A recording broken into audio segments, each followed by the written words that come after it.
Join us on Patreon and become part of our journey to uncover history's untold stories. Your support helps us create in-depth content, bring hidden narratives to life, and keep history alive for everyone. In the bone-chilling winter of 1959, deep within the desolate, snow-laden wilderness of the Ural Mountains, a mystery was born, one that would perplex historians, scientists, and conspiracy theorists for decades. It was an event so bizarre, so inexplicably gruesome, that it defied all conventional explanations. The Dyatlov Pass Incident, named after the ill-fated expedition's leader, Igor Dyatlov, became one of the most infamous unsolved mysteries in modern history. 9 experienced hikers embarked on what should have been an ordinary trek through the treacherous yet familiar terrain of the Soviet wilderness. What awaited them, however, was an agonizing and bewildering fate, one that left behind more questions than answers. When rescuers finally stumbled upon the remains of the expedition, the sheer horror of what they found would send shivers down the spines of even the most hardened investigators. Some of the victims were found barely clothed, their bodies frozen in unnatural positions, as if attempting to flee from an unseen terror.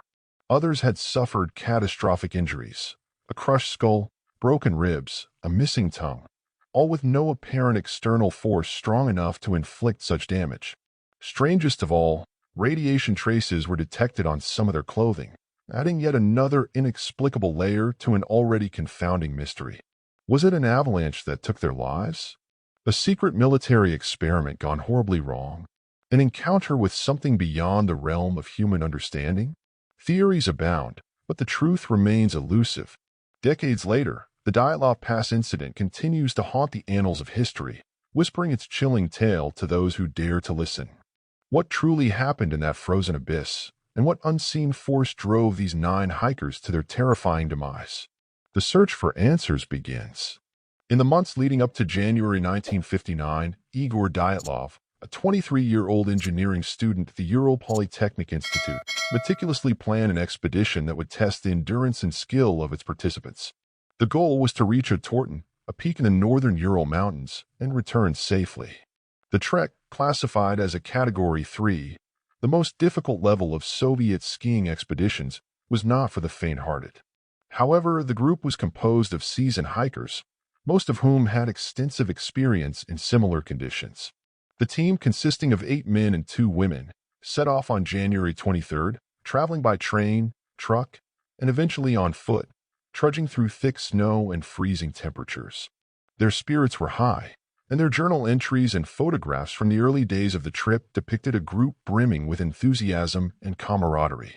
But something changed on the night of February 1st, when the hikers made camp on the eastern slope of Kolitsyakal, a name that ominously translates to Dead Mountain in the indigenous Mansi language. That night, something so horrifying unfolded that it drove these experienced hikers out of their tent into the deadly embrace of the freezing wilderness, where they met their doom. When the hikers failed to return as scheduled, alarmed relatives and fellow students demanded a search effort. Initially, Soviet authorities were slow to act, assuming the group had merely been delayed by harsh weather conditions. However, as days turned into weeks with no sign of the expedition, a search party was finally dispatched on February 20th. What they found would horrify them beyond comprehension. The searchers first located the group's abandoned tent on the slopes of Kolitsyakal. It was partially buried under snow, and more disturbingly, it had been cut open from the inside. The hikers' boots, food supplies, and essential survival gear remained inside, suggesting that they had fled in sheer terror, completely unprepared for the elements. Following the footsteps that led away from the tent, searchers discovered the first 2 bodies near the edge of a nearby forest, lying under a tree stripped of its lower branches, as if someone had desperately tried to climb it. They were dressed in only their underwear, their hands frostbitten and contorted. 3 more bodies, including Dyatlov's, were found further along the path, their corpses frozen in grotesque poses, as if they had been crawling toward the camp before succumbing to the cold. It took another 2 months before the remaining 4 hikers were discovered in a ravine deeper within the forest. Their condition was even more baffling. 2 had suffered massive internal injuries, rib cages crushed, skulls fractured, yet without any external signs of trauma. 1 woman was found missing her tongue and parts of her facial tissue, as if something had ripped them away with surgical precision. Even stranger, traces of radiation were detected on some of the clothing recovered from the bodies. These gruesome details transformed the Dyatlov Pass incident from a tragic accident into one of the most perplexing mysteries of the 20th century. Over the years, countless theories have emerged in an attempt to explain what happened on that doomed night. The Soviet government swiftly closed the case, citing an unknown compelling force as the cause of death. But for many, this vague explanation only deepened the intrigue.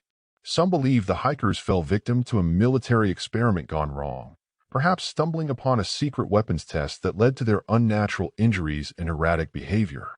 Others suggested an avalanche, though experts have pointed out inconsistencies in the terrain and the manner in which the bodies were found. There were even those who entertained more supernatural explanations. Perhaps the hikers encountered a Yeti-like creature or fell prey to the eerie whispers of the Ural Mountains' ancient spirits. Some theories suggested infrasound waves generated by the wind against the mountains drove the hikers into a panic, causing them to flee in irrational terror. Still others have pointed to Soviet intelligence operations, speculating that the hikers might have inadvertently witnessed something classified, leading to their untimely deaths. Despite numerous investigations, reconstructions, and expert analyses, no single theory has fully explained all aspects of the Dyatlov Pass mystery. In 2019, Russian authorities reopened the case and concluded that an avalanche was the most likely cause. However, for those who have scrutinized the details of the incident, the official explanation leaves much to be desired. The conditions of the bodies, the lack of significant snow displacement, and the sheer strangeness of their injuries continue to defy simple answers. The Dyatlov Pass incident remains one of history's most haunting enigmas, a puzzle with too many missing pieces to ever be fully solved. What happened on that fateful night in 1959? Why did the hikers flee into certain death, half-dressed and terrified? What force was powerful enough to break bones without leaving external marks? And why did the Soviet government seem so eager to close the case without a definitive explanation? Decades later, the mystery endures, as chilling as the frozen landscape that claimed those 9 lives. Their photographs, journals, and fractured remains whisper of a night filled with inexplicable horror, one that still refuses to yield its secrets. Whatever happened in the Dyatlov Pass, it remains a dark and unsettling reminder that some questions may never be answered.